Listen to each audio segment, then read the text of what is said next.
Bonjour et bienvenue à vous dans Zone Technique. Un Zone Technique aujourd'hui pour répondre à une question qui nous revient fréquemment sur ActuNautique de la part de nos viewers. C'est comment choisir la bonne remorque pour son bateau. Je suis sur le village de la Route du Rhum 2022. Devant moi un magnifique iField attelé à une Suzuki plug-in hybride. Voilà. Ce bateau il bénéficie de la remorque idéale pour le transporter, le mettre à l'eau. Et pour répondre à la question du choix de la bonne remorque pour le bateau, rencontrons tout de suite Romaric Bouchard, le patron de Remorque Center à Brest. Bonjour Romaric. Bonjour Nicolas. Alors sur cette route du Rhum, vous avez beaucoup de remorques, plus de 60 remorques qui supportent les 60 semi-rigides iField route du Rhum. Il y a une question auquel je voulais vraiment que vous apportiez une réponse de pro, c'est le choix de la remorque, parce que souvent, finalement, les gens ne choisissent pas forcément la remorque la plus adaptée à leur bateau. Et ça, c'est vraiment un problème qui revient souvent. Et vous, en tant que professionnel de la remorque, vous êtes confronté tous les jours. Tous les jours, ça fait partie de notre première question, en fait, c'est quel est votre type de bateau. Une fois qu'on a... Parce qu'en fait, la vraie problématique, c'est que les gens, ils ont un bateau, et en fait, ils vont choisir la remorque, et ils se font des idées sur la bonne remorque, qui n'est pas forcément la bonne idée d'ailleurs. Ouais, tout à fait, parce que vous avez des remorques, des bateaux qui vont avoir des carènes en V, d'autres qui vont avoir des coques plates, et ainsi de suite. Donc, de fait, il faut déjà déterminer quel est le type de bateau, son poids réel, pas le poids qu'on lit sur le site internet, et ainsi de suite, c'est le poids réel du bateau avec l'électronique, avec les ancres, avec la batterie, enfin toutes ces choses-là qui sont souvent mésestimées par nos clients. Donc de fait, on peut déjà se tromper sur le poids, en plus de la carène. Alors la carène, là sur cette route du Rhum, on a des carènes très en V des iField. Une carène très en V, ça implique quoi concrètement sur une remorque, dans le choix d'une remorque? Selon le type de remorque, en fait, ici vous voyez qu'on a ce qu'on appelle les remorques type multi-rouleau, qui sont des remorques en fait qui sont complètement réglables pour s'adapter à la carène. On voit là, on voit bien les verrures qui sont partout, et avec justement les rouleaux qui doivent accompagner. Ça doit servir de berceau à la remorque pour que la mise à l'eau soit vraiment extrêmement simple. Alors on le voit quand on se recule ici. Donc vraiment la première chose, c'est quelle carène? Quelle carène? Si vous avez... Si c'était plutôt plat, il y aurait quoi comme différence en dessous là? Sur celle-ci, on serait pas mal parce que les remorques Sunway sont des remorques qui sont extrêmement réglables. Donc vous pouvez écarter les rouleaux et du coup sur l'arrière, indépendamment des autres à l'avant. Par contre, s'il y avait une petite quille sur ce genre de remorque, quelqu'un qui se dit tiens, elle a l'air bien, la quille irait reposer sur l'essieu. Ah oui. Et là, forcément, votre bateau, il va jamais à l'eau, il remonte jamais, il descend jamais. Donc là, il faudrait prendre plutôt une remorque chemin central. D'accord. Donc ça, c'est la première chose. Vous parliez du poids. Alors ça, c'est souvent une erreur parce que les gens vont partir d'un poids qu'ils vont trouver sur Internet. Et souvent, comme vous le disiez en introduction, ce poids, c'est pas le bon du tout.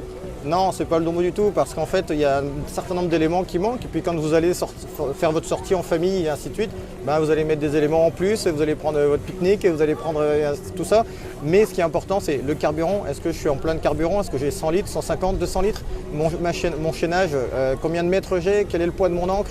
Ma batterie, c'est quoi ma batterie? Et donc du coup, on se retrouve avec des bateaux qui sont annoncés au final à 600 kg et qui vont peser 800. Et là, du coup, on n'est plus sur la même remorque. Plus du tout.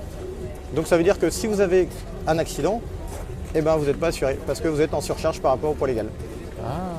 Oui, parce qu'en cas d'accident, l'enquête de gendarmerie et d'assurance va déterminer si la remorque était bien conforme à la réglementation. C'est ça, exactement.